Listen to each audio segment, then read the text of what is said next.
Good morning, everyone here. Can you guys hear me?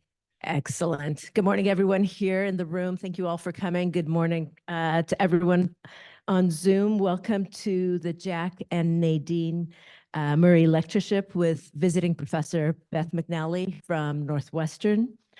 The Murray Lecture has been a tradition for almost 25 years. Thank you, Jack.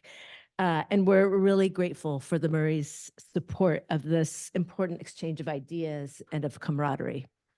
I'd like to start by appreciating two people who are sorely missed today, who've been an integral part of this lectureship.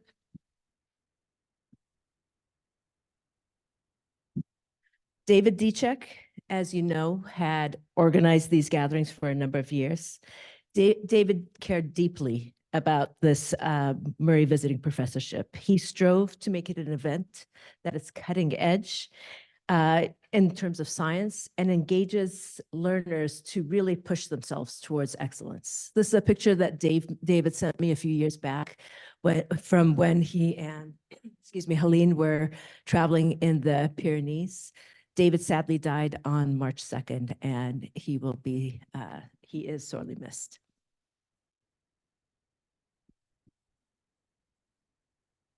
Nadine Murray, Jack's life traveler, sadly passed away on May 15th.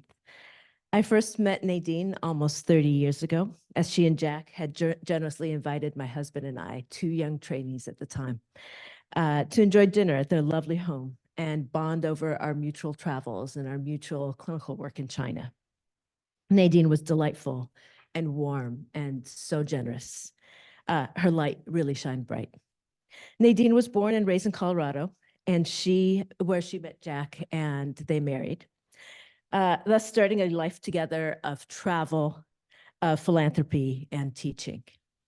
Nadine and Jack traveled extensively around the world, around Europe, South America, Africa, Asia. One of their many adventures in China, she taught English to Chinese students while Jack spent the day working at the local hospital with the cardiologists. After retiring, Jack and Nadine grew flowers in Maui. And in 2022, they established an academic chair at Colorado State University, Nadine's alma mater. Nadine was a huge advocate and took great pleasure in these lectureships and these exchanges of ideas. And so in her honor, we're really delighted to host Beth McNally today. Now, I've been asking for years, not quite yet. I've been asking for years for David to bring Beth as a Murray lecturer. So this is a particularly special treat for me that you're here today. Beth received her MD and PhD from Einstein College of Medicine and did her cardiology training at Brigham and genetics training at Boston Children's. Beth's a cardiologist and geneticist whose interests are in genetic causes of cardiovascular diseases. She directs the Center for Genetic Medicine at Northwestern, a center aimed at genetic research. She complements her research endeavors with clinical activities, and she leads the cardiovascular genetics program, providing care to patients and families with inherited diseases. Beth has received numerous honors and awards, including the Distinguished Scientist Award from the AHA. She's a member of the National Academy of Medicine, and she is currently editor-in-chief of JCI. She's had over 400 publications and numerous grants and awards from the NIH and the AHA. She's also a dedicated mentor, having trained more than 80 pre-doc and postdoctoral fellows, who, as Jack knows, one of the great achievements of what we do, one of our great pleasures is training the next generation. Now, I've known Beth for 20 years when I was first invited to give a talk in Chicago. We're currently together part of a large AHA strategically focused research network. But I was really pleasantly surprised at dinner last night that it wasn't just me who knew Beth. A number of people at dinner knew Beth, either collegially, through work, et cetera. It's really a testament to Beth's collaborative spirit. So Beth, welcome. We look forward to your talk today on cardiovascular genetics from diagnosis to therapy. Thank you for coming. I think this microphone.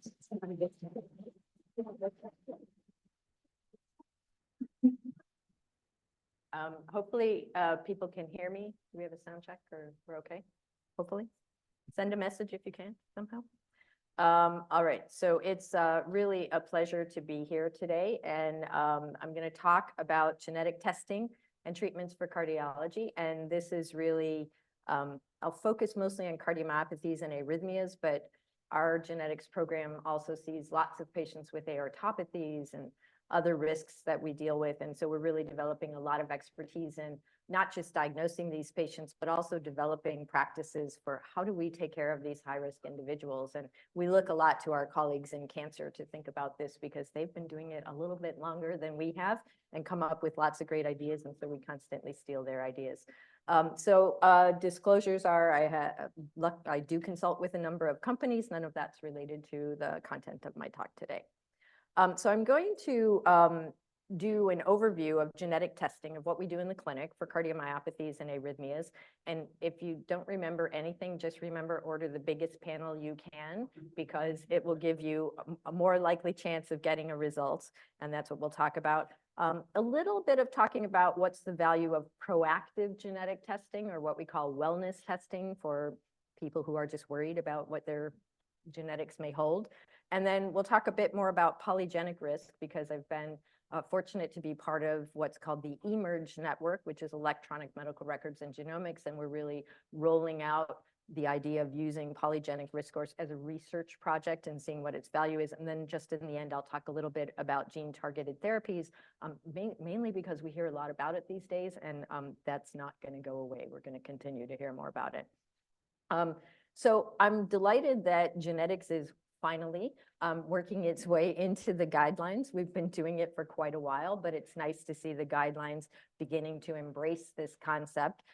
So these were the heart failure guidelines from 2022, where we do really talk about the value of when you see a person who has a non-ischemic dilated cardiomyopathy, making sure you get a family history and recommending to that individual that their family members should be screened. We also are seeing recommendations around getting genetic testing for those individuals. And I will say that's mainly because there are a subset of genes that have a much higher arrhythmia risk associated with it. And you really want to have that information in knowing how to manage that person's arrhythmia risk. And so what do I mean by that? We have many different flavors of cardiomyopathy, and patients come into clinic with these diagnoses, mostly determined by imaging studies where we've made the diagnosis, and then we offer genetic testing. And, we can get results across any of these types of disorders, but inherent in all of these disorders, especially the genetic versions, is this arrhythmia risk that affects both atrial and ventricular arrhythmias. And I think managing the ventricular arrhythmias is what we lose sleep about sometimes. In the recent AHA, ACC, this is the HCM guidelines that just came out, that's mislabeled at the top. Also, again, talked about screening first-degree relatives. Again, very important thing we're supposed to be doing, but most of us don't have time to even make that recommendation, much less follow up on whether it's happened. And then they made some recommendations on screening individuals who are genotype positive, not necessarily distinguishing whether they got to be genotype positive through what we call cascade family testing, so they're a family member, versus general population, because I think those risks are different. So what do we do when we test patients? This is a sort of standard look at what gene panels look like. We tend to think of cardiomyopathy genes. We tend to think of arrhythmia genes. We know there are some genes that can cause both. But in point of fact, if I start picking off these cardiomyopathy genes, I'm going to tell you there's a number of them here that really do have greater arrhythmia risks. And while people who know hypertrophic may think about MYH6 and MYH7, those are genes that cause hypertrophic, the reality is that genes like titin have a greater risk of atrial fibrillation, filamin C, desmoplakin, SCN5A, RBM20. Those are genes for which we have good cohorts right now, where we know that the ventricular arrhythmia risks are higher for those individuals, and their timeline of disease is different. So there's real value to getting this information. So just a very brief discussion of how do we think about genetic variants. We know there are a lot of genetic variants between any two people, probably on the order of about 5 million variants. The vast majority of those are not meaningfully changing their risk in ways we understand. And so those are benign and likely benign variants. And we can pick off a lot of those by understanding some of them are high frequency in the population, but a lot of them are rare. And then at the other end of the spectrum, the ones that are medically useful for us are variants that are designated as being pathogenic or likely pathogenic.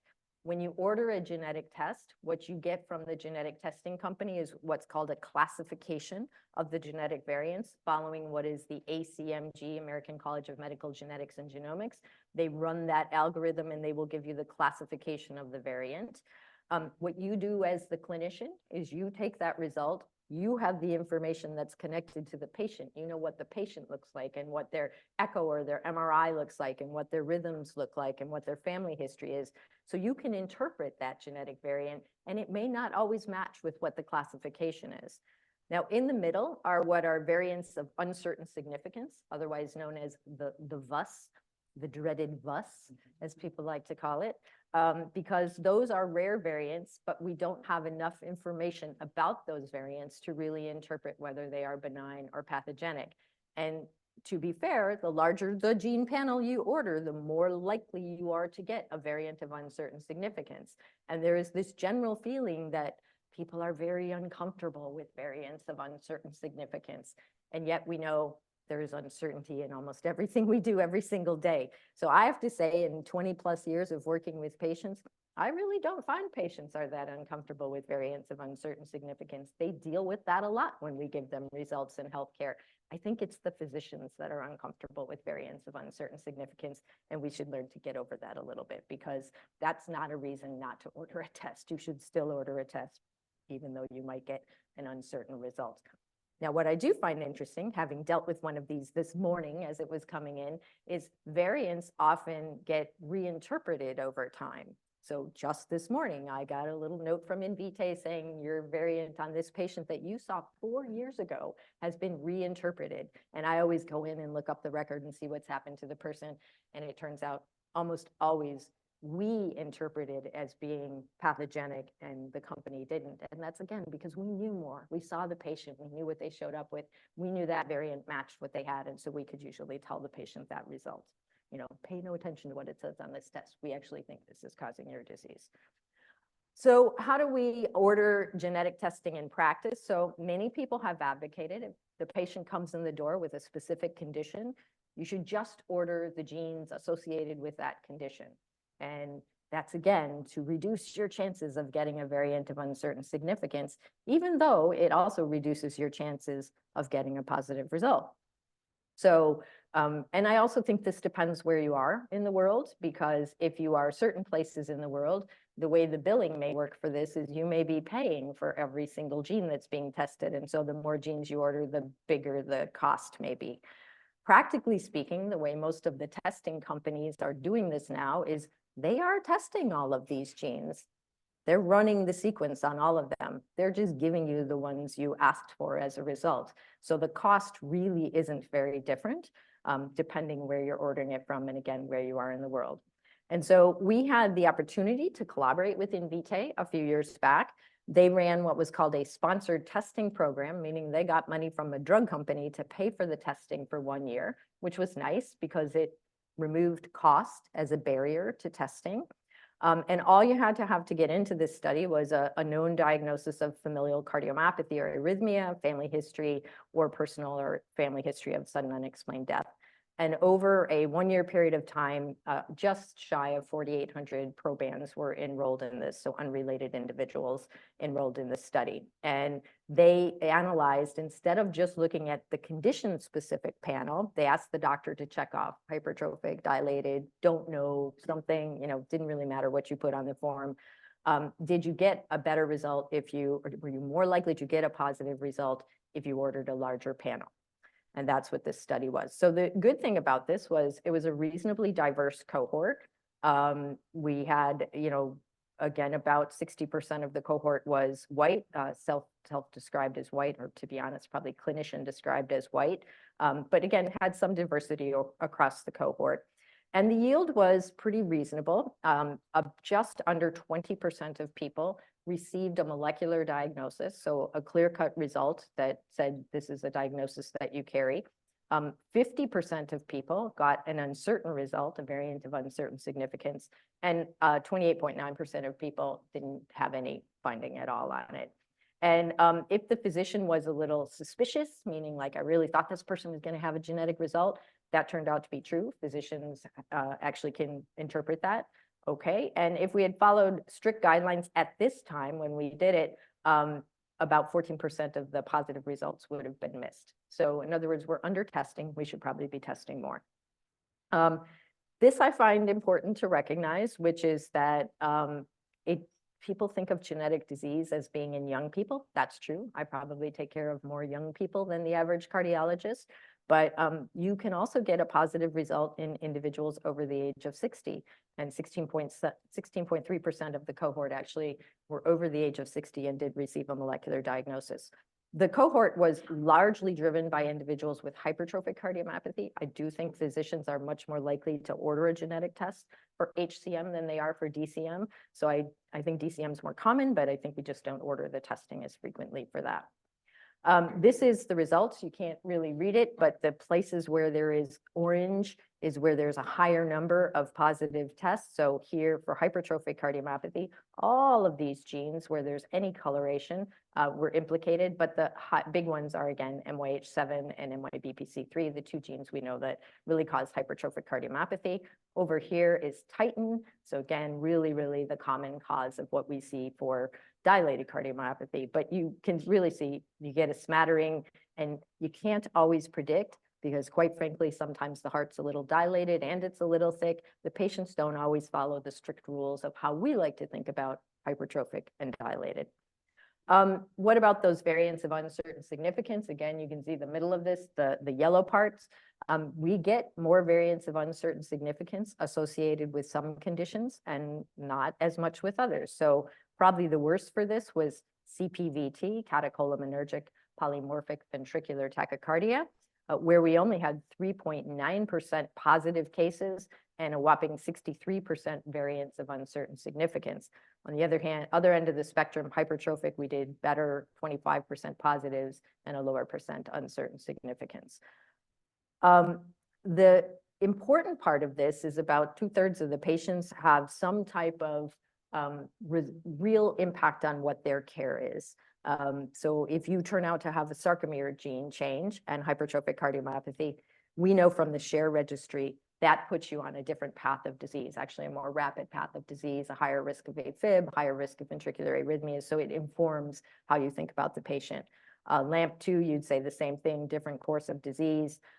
For very few of these right now, we have specific treatments available for them, TTR, which we really underdiagnose a lot of the time, and we have to do much better on this. And because again, there are treatments for it. And that's a shifting landscape. There are, as I'll talk about at the end, there are now some gene therapies in clinical trials, and so this will change over time. We did have a number of patients that did not get any results. That was again about 28.9%, but the bottom line is the yield was much better when we did the combined panel. So we've been really interested in some of the uncertain variants. So this was just our look at some of the data again. And what we noticed is if you looked across conditions, you were more likely to see variants of uncertain significance in particular genes that we know are associated with those conditions. So what do I mean by that?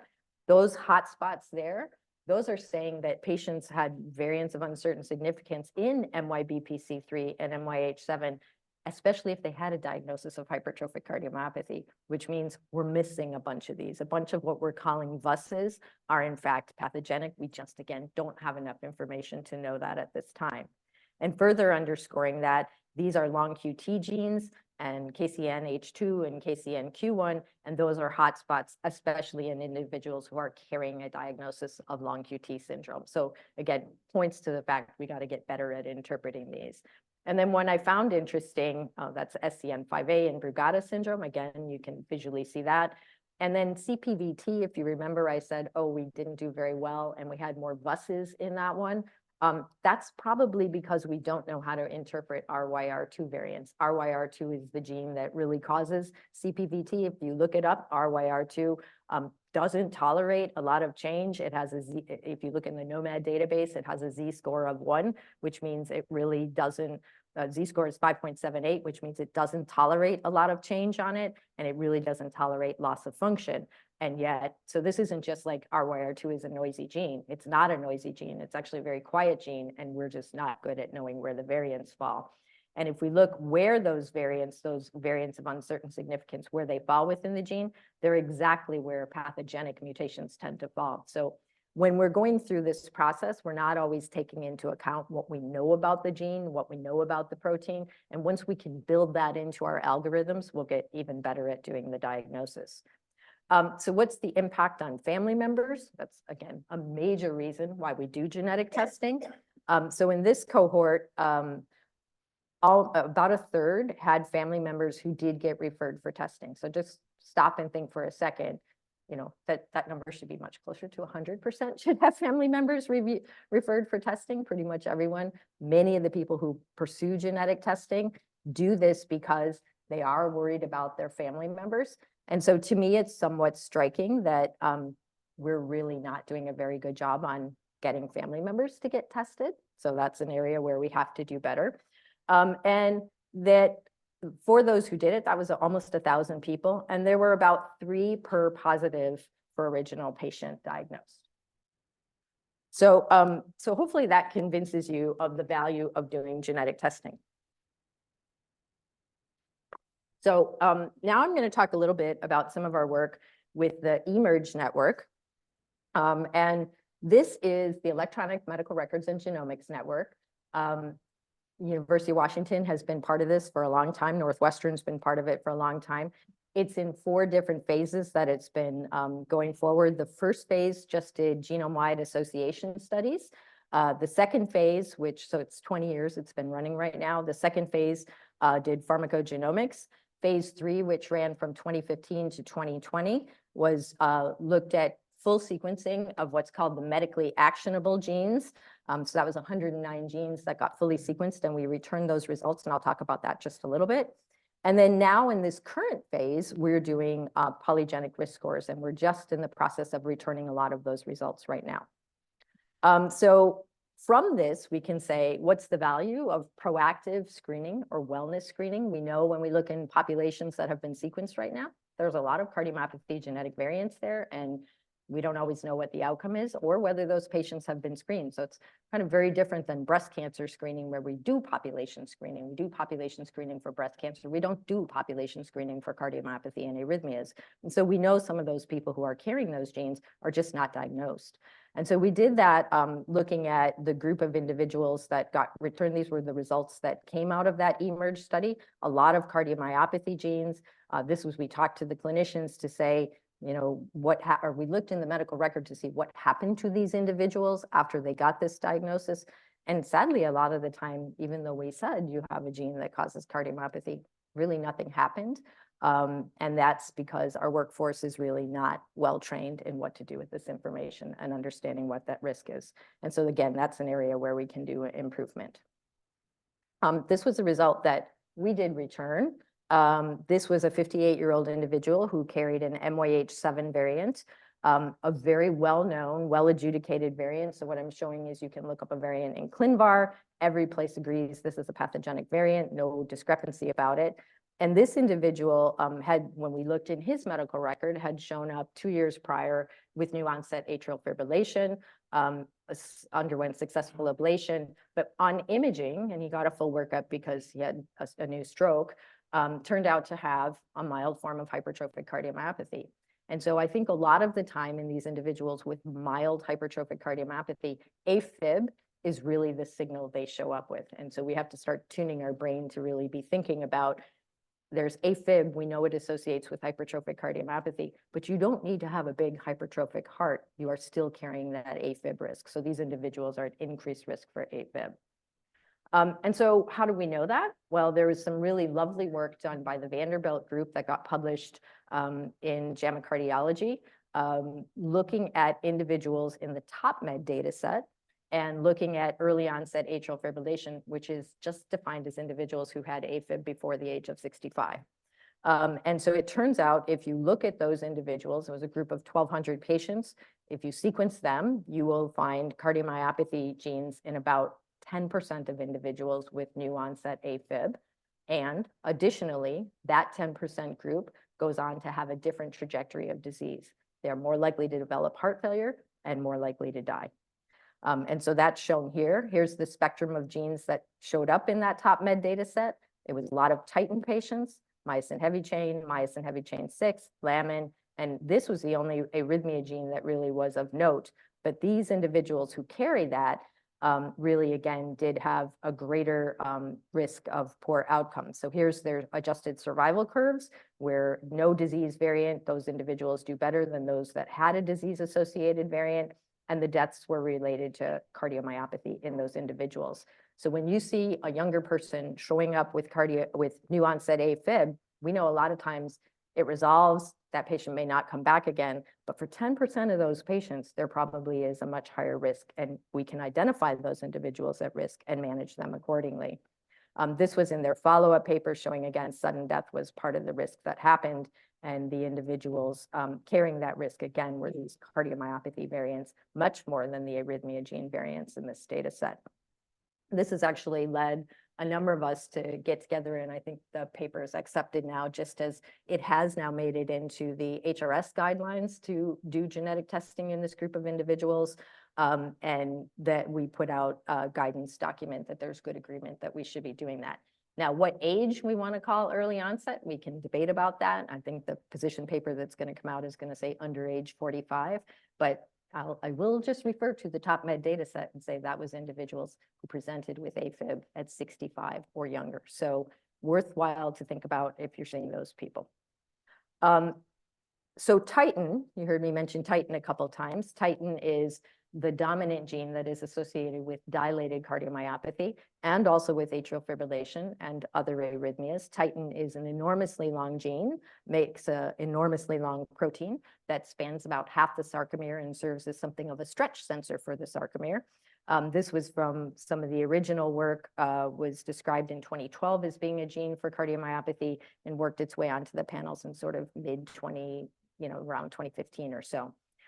So this was a nice paper from Haggerty et al. That was looking at a couple different biobanks and looking at outcomes. I just bring this up because we know that about 1% of the well, technically it's about 2 to 3% of the population carries a heterozygous loss of function in Titin. That's not a small number. That's actually a lot of people. And if you whittle it down to say, well, okay, what about the exons of Titin that are really most important for expressing the protein? Well, that's where you get to about a 1% of the population is walking around with a heterozygous change. That's, again, a lot of people. And so we know some percentage of those people carry risk over time. And this was just looking in some of the first data sets where we found this and thought that was quite interesting. And so it's really led to this general question of everything we talked about is if the patient comes into your office and they have a diagnosis of cardiomyopathy or arrhythmias and you're doing genetic testing. And that is very different than if you start with individuals and you just look at their genetics and then look at what their clinical outcomes are. You will see different results. And so this was, again, from that Haggerty paper where they did this, which we call a PheWAS study. So they went into the Penn Biobank and the Geisinger Biobank, and they said, if we start with everybody who has a Titin variant, what are the clinical diagnoses that we see associated with that? Well, cardiomyopathy, okay, that's good. We know that. But again, AFib and flutter is here. Arrhythmias are associated with this. So how it presents can actually be a number of these things. As clinicians, I think we like to think about it, oh, well, all this arrhythmia is always occurring in the setting of a cardiomyopathy, but that need not be the case. Again, the AFib may actually be showing up on a relatively normal looking heart at that time, or it may be one of those patients who come in the door in AFib and their EF is down a little, you get them out of AFib and their EF comes back up again. That's actually some of the signature to be thinking about that that's a genetic patient. And in fact, the one that got reported back to me this morning was a young guy with exactly that situation. Oh, it's tachycardia-mediated cardiomyopathy. No, it actually turns out to be Titin, and he carries that risk over his lifetime. And so we have to manage that accordingly. Same story if I do MYBPC3. And then you start to do, again, a biobank search of what you see associated with it. Sure, we know hypertrophic obstructive, but you also see atrial fibrillation and flutter, and that need not be in the setting of having hypertrophic cardiomyopathy. So human genetic variation and genetic testing, how do we think about that? Everything I've been talking about right now has been more in this camp right here. So you see a patient, they come in with a problem, you're deeply sequencing some number of genes. So that can be 100 genes, it could be 1,200 genes, it's whatever you order. And we do those by gene panels. You can also do it by doing exome or genome analysis, but gene panels turn out to be pretty cost effective to do it that way. We don't deal with this a lot, de novo variants. This is more our pediatric colleagues deal with this. So they may have a child who comes in, again, shows up in early life with cardiomyopathy. You screen both parents, they look like they're fine. You do what's called a trio analysis of both parents and the child. And a lot of times you will find a de novo variant, a brand new variant that popped up in that kiddo. So again, if you're seeing younger patients, like I see a lot of younger patients, sometimes 18, 19, 20, that's still at play. And so occasionally we end up ordering these trio exomes. Structural variants is when you have an insertion, a deletion, but some larger thing that has happened to the gene. We're not very good at looking at structural variants. And in this group, I would also include the repeat expansions, so short nucleotide repeat expansions. They are not picked up well by any of our sequencing. So that's like a black hole, and we're not looking at that right now. But with long read sequencing coming into play much more in a diagnostic sense, we will be able to go after these. And then there's what's called common variants. So these are variants that are common in the population. If I go across this room and pick a single site, 50% of the people will have this, have a G in that position, 50% will have a in that position. And we can get these off of what are called SNP arrays or single nucleotide polymorphisms. And this is the basis of all our genome-wide association studies. Many, many genome-wide association studies have been done over the years and gives us all sorts of signals that associate with different conditions.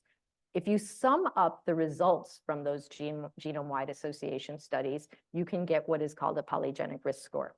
And so a polygenic risk score does exactly that. It picks off a bunch of SNPs, it looks at the strength of those associations, and it sums them together. And you decide what percent of the population, because it's a continuous variable, if you will, individuals at this end carry high risk, individuals at this end carry low risk. And so people have started to ask, what is the value of doing polygenic risk score testing in the general population? Now, a huge bias in polygenic risk scores is that so many of our genome-wide association studies are done on individuals of European ancestry, which really limits the usefulness of it.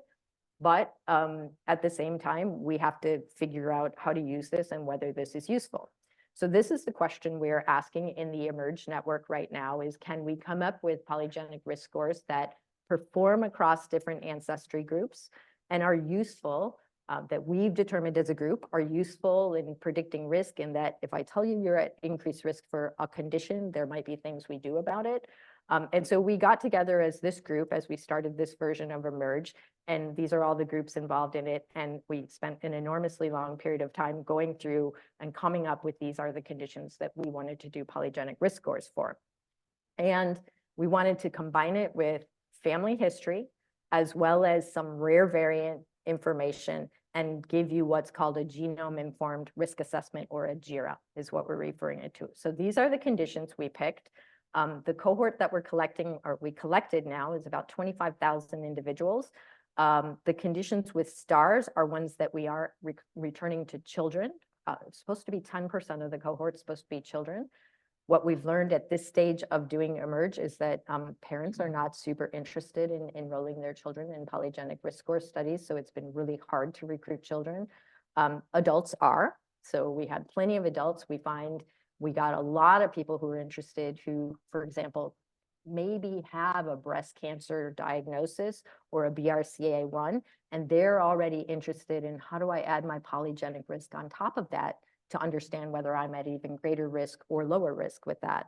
Of these, though, a number of them are highly relevant to us in cardiology. We have chronic kidney disease, coronary heart disease, hypercholesterolemia, obesity, BMI, and then atrial fibrillation. We were actually able to get that into the study as well. So we spent the beginning of pandemic meeting as a group, trying to come up with these conditions. And we did that based on, is the condition actionable? Is there something you would do about it? What would you do about it? And then could we come up with polygenic risk scores that performed across ancestry groups? Because we did not want this to be a study just for, European ancestry individuals.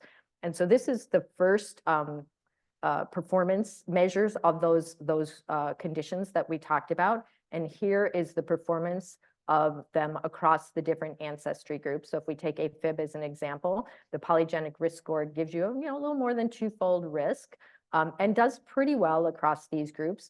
We were woefully under recruited for individuals who were of different Asian ancestries. And so we couldn't provide that, but at least it did perform across these different groups. And so those were our criteria of how we picked them. This was just data on the first 2,500 participants, which is what we had at the time. It turned out about 500 of them turned out to be high risk for at least one condition. And just because you're high risk for one condition doesn't mean you're high risk for, not other conditions. These were our observed and expected across those partial results at this point in time. And so we sort of set that at what we thought we could handle as return of results. So for our condition like AFib, we said we're going to give it high risk as 3% of the population because we can handle returning that amount. But you could have said 10%, and then the odds ratio would have gone down just a little bit, but it's still got some risk associated with it. And so this is just the odds ratio here. And again, you see it's very different depending on the condition. Type 2 diabetes performs pretty well. Type 1 diabetes, that's a remarkably high odds ratio. And this was one that we really wanted to do in children because there are clear things you do about that. And again, showing you just the different number of SNPs going into that. And again, the age range for returning those results. So we're right in the middle of doing this. The first paper just described the first 2,500 individuals, but we're, I think at Northwestern, we fully recruited.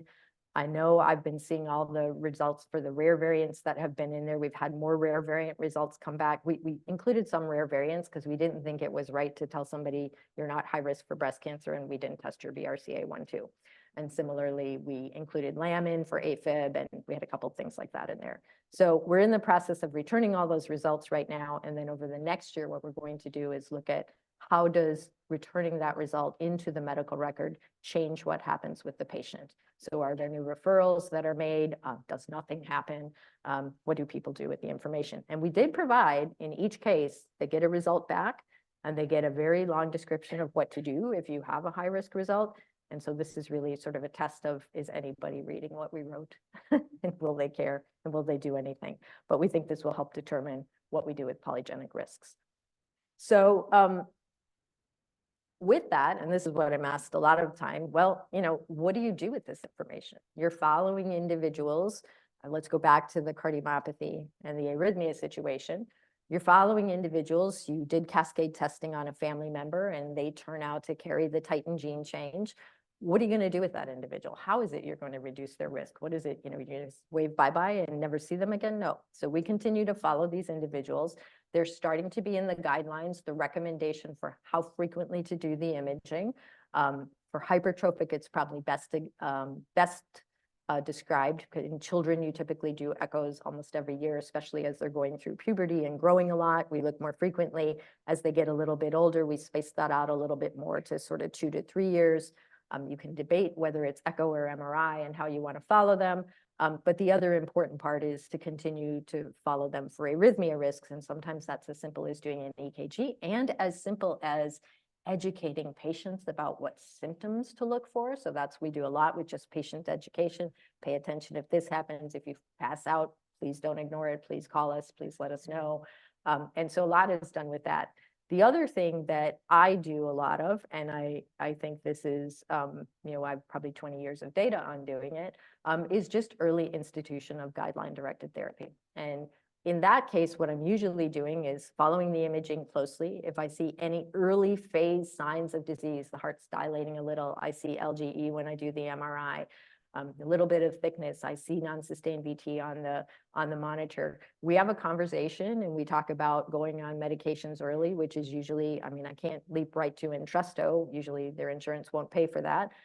But ACE or ARB and a beta blocker on those patients, particularly if they have any hypertension. So if there is any trending towards stage 1 or in stage 1 hypertension, we talk about the value of keeping blood pressure down. And then, of course, all the other things of keeping cholesterol more tightly controlled and just really managing them a lot better. And so there is a lot you do. We definitely use early institution of ACE/ARB and beta blocker and Tresto where I can get it. And I would say following those family members, I don't see what I used to see when I first started doing this. I used to see all, people come in with these big blown out terrible hearts, and I just don't see that anymore. And most of them you can keep very stable for a very long time. So what do you do with the information? Manage their blood pressure, manage their cholesterol, and share decision making. So also, what are we looking for in the future? Well, genetic correction strategies are with us. We're starting to think about them. In a few cases, we actually have them approved. This is mostly in the space of rare diseases right now, but it will start to shift as we begin to understand that there are a lot of rare diseases that make up our common diseases like heart failure and atrial fibrillation. So among the first genetic correction strategies that have made it into clinical practice is something called antisense oligonucleotide skipping, or AONs as they're called. These are modified oligonucleotides that can bind to messenger RNAs or bind to RNAs and change what happens to those RNAs. I'm going to talk a bit, and I'll show you in a second, about Duchenne muscular dystrophy. Duchenne muscular dystrophy is a rare X-linked disorder that affects males, and it's been easy to work on genetically because there's only one copy of dystrophin in those males. And so if you come up with an antisense, it's going to go after that single target that is present. And in fact, a number of these drugs right here, golodirsen, vitolarsen, there should be also eteplirsen somewhere on this list, are drugs that, eteplirsen is here, are exon skipping drugs approved for very specific exons of dystrophin mutations. But we also know these drugs also for treating TTR and other things along those lines. So these drugs have been around now for a while. They get taken up very well in the rare disease populations because I think patients are much more aware about it. They do have a significant cost, and they require continual exposure to the drug, which is usually IV treatment once a week, once every other week, once a month, depending. There are different strategies coming up with that right now. Oligonucleotide is useful because these antisense can degrade targets depending on the chemistry and where you've designed it to.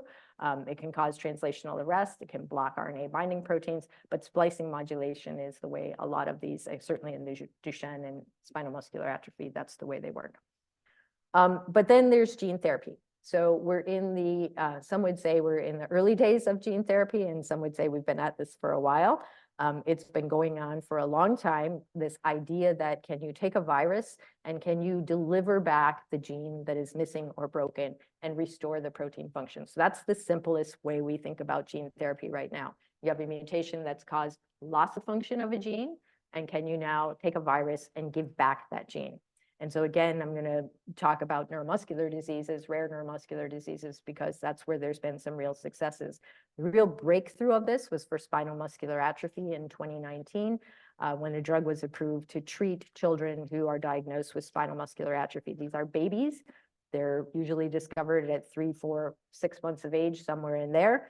And you can give them the drug for treating, the AAV, and they don't die. That's how this trial was actually done. Looking back on it, you can almost question whether that should have been a placebo trial, because half the children in the trial died and half the children didn't die. And they had that result very clearly after just a few months of the trial. So it's been very transformative. We've learned a lot about AAV from every one of these children doing this, because it turns out, as much as we try to do in our preclinical models, they're models. And the human immune system has taught us very different things. And so it's really, that's another important point here, is that we have to learn everything we possibly can from every one of these people who are getting AAV. So in Duchenne muscular dystrophy, which here's the picture of that, Duchenne muscular dystrophy is this long protein here, dystrophin, which is again encoded on the X chromosome. It is present highly in the heart and skeletal muscle. We know loss of function in skeletal muscle just destroys the skeletal muscle, and it gets replaced by fibrosis and fat. Typical age of onset's around 3 to 5 years of age. So what's exciting and both terrifying this year is that the first gene therapy for Duchenne muscular dystrophy got approved, a conditional approval. So In this Duchenne muscular dystrophy, most of the patients have deletions that affect either this region or more commonly this region, and it just ablates expression of the protein, and those are the same ones that cause cardiomyopathy for the most part. The strategy for correcting this, since this is too big of a gene, it does not fit in our gene therapy vectors, and Jeff Chamberlain here is really who is here at UW, is one of the leaders in doing this and has been the pioneer for this for so many years, created the idea of microdystrophin. So if you take out some of the middle chunk of this gene, can you just have this part and make what is an internally truncated version that carries a lot of the function of the gene? Not all the function, but a lot of the function. And so there have been multiple different gene therapy trials. Sarepta is the company that gained approval. They are using their own AAV, which is this RH74. This is now being used in a number of the cardiomyopathy gene trials. People like this form of AAV because they saw it get approved by Sarepta. They saw it had reasonable experience. This is why they've grabbed it. But we don't know that much about this AAV. It's a unique isolate that came out of the Nationwide Children's Hospital, which is the group that eventually formed Sarepta. It uses MHC CK7. That's the promoter driving expression of it. Again, don't know how well this really expresses in the heart. And there's a lot of question about that right now because in principle, this gene therapy given to these boys is supposed to be treating their hearts as well. And we don't really know how well it's rescuing the heart. These groups are also doing trials. Pfizer is doing a big trial. Salad's been on hold for a long while. And Pfizer's doing a big trial. What got approved was treating, so this is just the stage of disease with Duchenne muscular dystrophy. Cardiomyopathy has a very different time point of when it develops. Most of the time, again, the boys will show up with muscle disease age 3 to 5. That's what got approved, is treating 4 and 5-year-olds. But the cardiomyopathy really doesn't develop until this later time point. And so we've now given them their one shot at gene therapy, and we don't know that it's going to last. We don't know how well it's going to express in the heart. And there's already some of the boys that have got dosed 5 years ago, and there's significant concern for the cardiomyopathy that may actually be worse in this setting. So when do we do gene therapy? Again, the approval for Sarepta was for age 4 and 5. And then this is really when they start to develop disease. So we don't know how long it's going to last, but there's a lot of concern that we've left these hearts quite vulnerable to disease in doing this. And we don't know. Time will tell, and we'll see what happens. Just a mention of Danon disease. That's another gene therapy that is ongoing. This is done by Rocket Pharma, and they're using an AAV9 capsid, full-length LAMP2B. They had a trial of 12 patients that they were doing. And here in the case, just like Duchenne and this LAMP2, they've gone to the regulators saying, we just need to prove that we've expressed it. You know, if we biopsy or we show there's expression of what we put in there, that's really the endpoint that we're looking for, and not so much what the rescue is. And so I think that's part of the issue of what we have to look at. I do know at least one of these patients went urgently on to transplant. I think another one died. So if we're thinking about our hypertrophic patients, when would we ideally treat them? So we have individuals who are genetically at risk, carry that MYBPC3, carry that MYH7, but we also know there's huge variable penetrance and expressivity. We don't know which of those patients is going to develop disease and at what time point, and you're talking about giving a treatment and it's got to last their whole lifetime. So you're not going to, at this stage, you would not treat people just based on the idea that they carry a genetic risk. You want some degree of cardiac function if you choose to, treat at this point. But here, then, you have to have a therapy that lasts long enough, and you have to meet the regulatory endpoints. The regulators want you to show that you've made some change in that time. And so if you just say there's a little bit of cardiac dysfunction and it takes 10 years to develop more disease than that, that's not going to meet the clinical trial.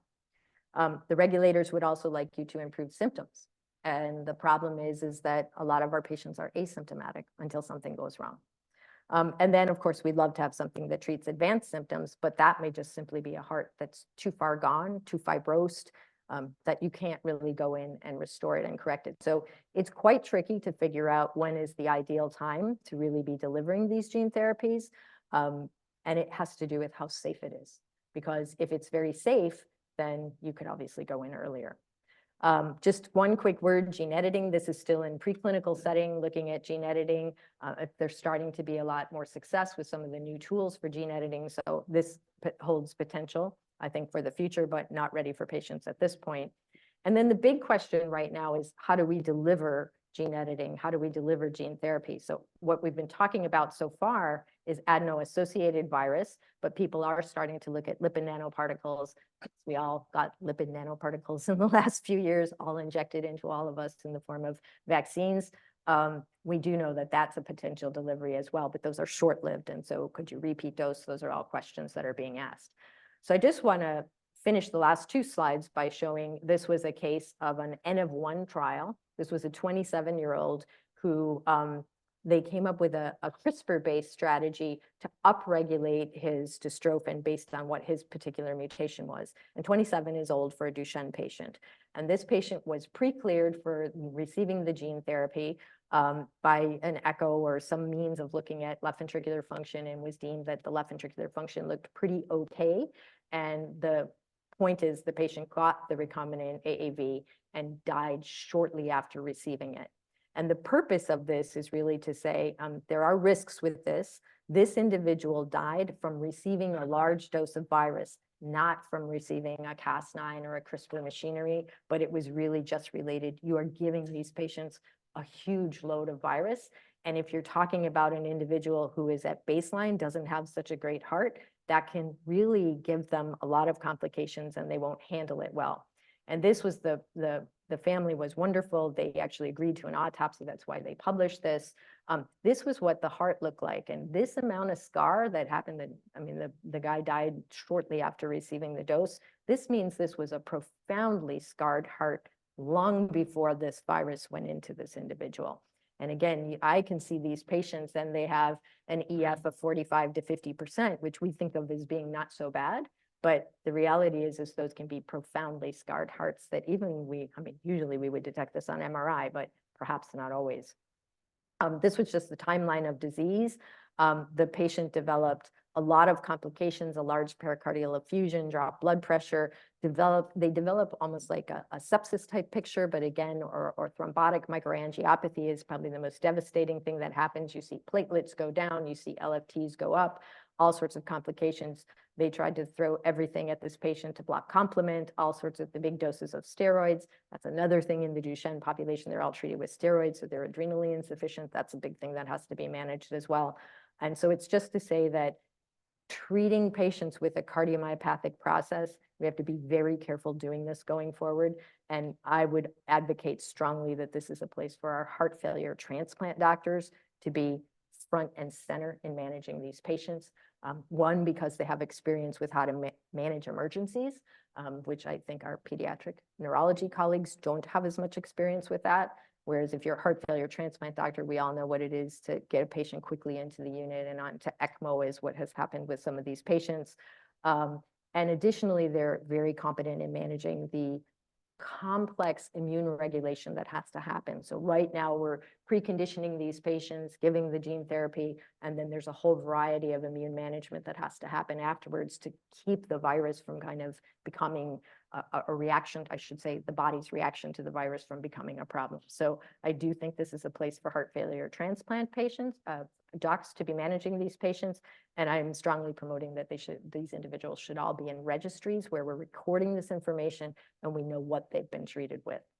So I'm going to finish with this, which is to just say, we know a lot about monogenic risk, and we're developing some really good practices for how to manage those people. Polygenic risk is something newer and novel, and we'll be bringing that into practice over the next decade or so and using that information. But all of it can change risk. And then this is our genetics team, which is a bunch of physicians. Want to really call out Lisa Wilsbacher, who's doing a fabulous job, and Dominic Fillenkamp and Sadia, and our genetic counselors. And then that's my research team. So I'm happy to stop there.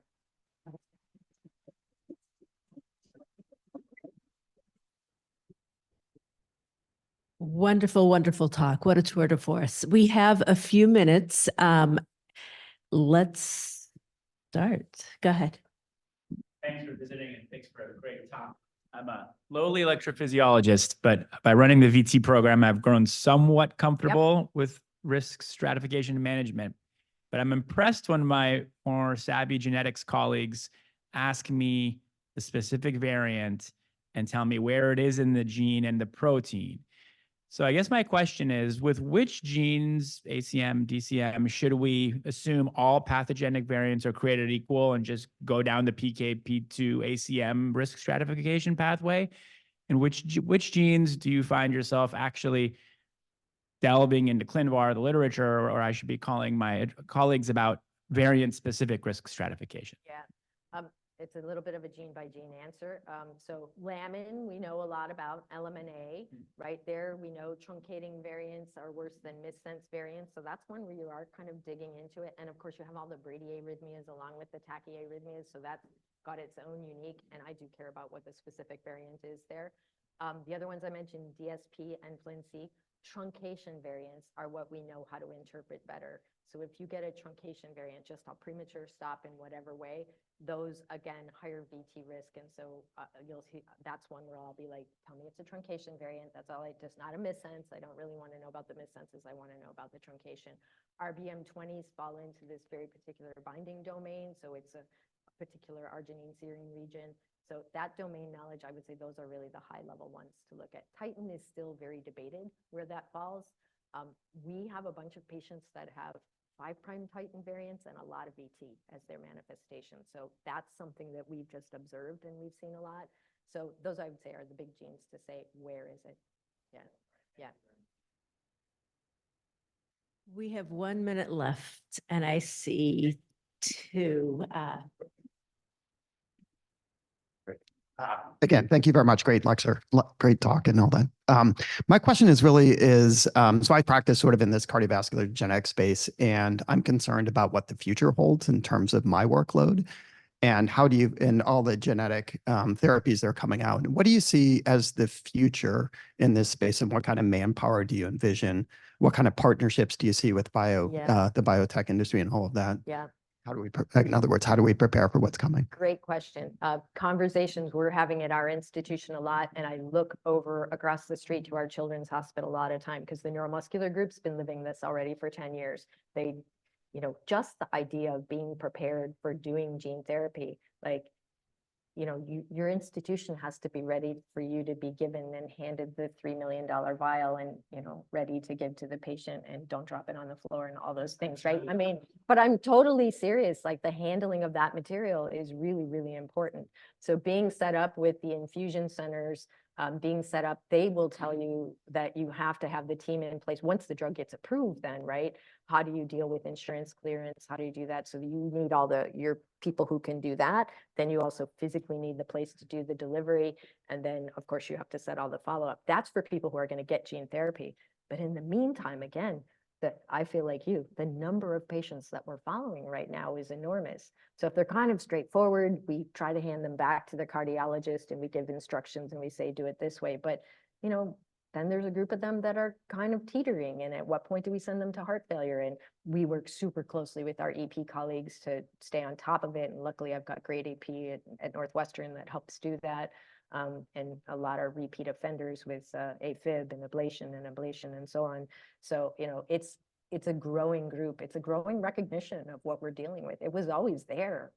Now we're organized more about doing it. So there are conversations you have to have with the hospital about how to manage these patients and training nurses to help, our APNs and our mid-levels to participate in that process as well. It's 8:30 and I know people have to leave. So if you need to leave, feel free to leave. But we did start late, so I want to give Jim the last question. Thanks so much. That was a phenomenal talk. I've learned so much. I will say I did have a little bit of PTSD from the case that you mentioned there, because it is eerily similar to the Jesse Gelsinger case that happened at the University of Pennsylvania, which I used to sort of precept some of the ethics that went on there.